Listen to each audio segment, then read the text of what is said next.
Congratulations to Honourable Julie Anne Genter on having your bill drawn and having the opportunity to present to the House your case for why electric vehicles should be exempt from fringe benefit tax. And only temporarily, the member says, which doesn't add to the weight of evidence that she has presented. The evidence for the prosecution of this flawed case. Electric vehicles are so cheap and so plentiful that the government needs to subsidise them with tax breaks in order to make them more plentiful and more available. That doesn't stack up. Now, the honourable member, I understand, is a transport planner, and I've had lots of wonderful conversations where we agree about transport planning and urban planning, but this proposal is missing an economic support. Because when supply exceeds demand, that is evidence of customers expressing preference.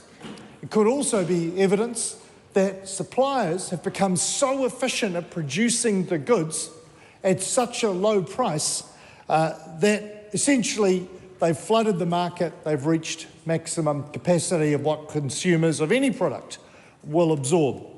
Two things will happen in that case.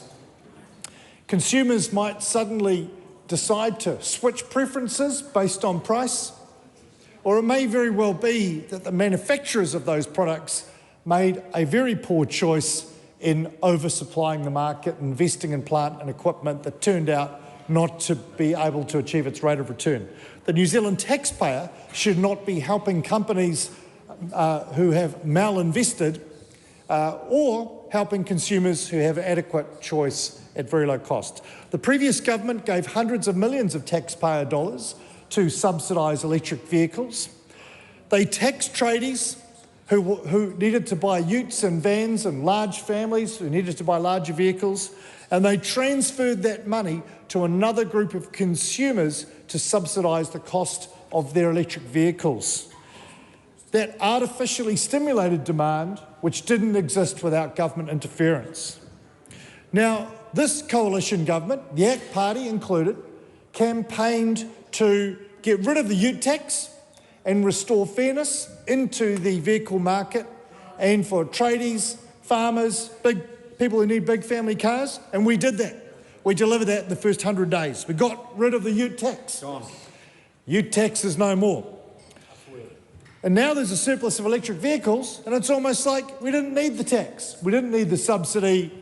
The market has provided. And that may be a surprise to the Green Party and members of the Labor Party who are apparently supporting this, that free markets will supply as much stuff as you want. But I just want to give you an example about what's changed in the EV market in the last few years.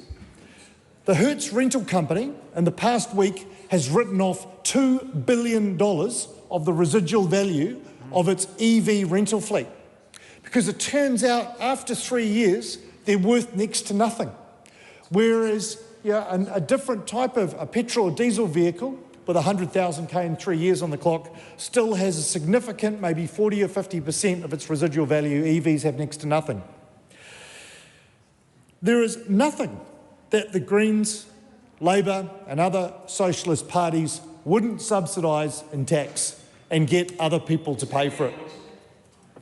But we can't make consumers choose things that they don't want.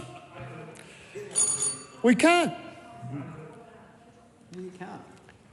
You can't subsidise rubbish, failing media companies by taxing successful ones, like Google, and handing them other people's money. A famed Wellington economist, a gentleman called the Dr. Eric Crampton. Some of you might have read his writings, Dr. Eric Crampton from the New Zealand Initiative.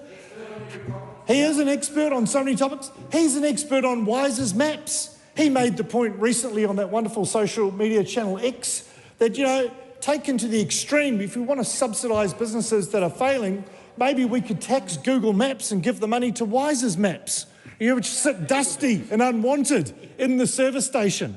This bill is about as sensible as that. It won't work, but I want to offer hope for the member, Julie Anne Genter.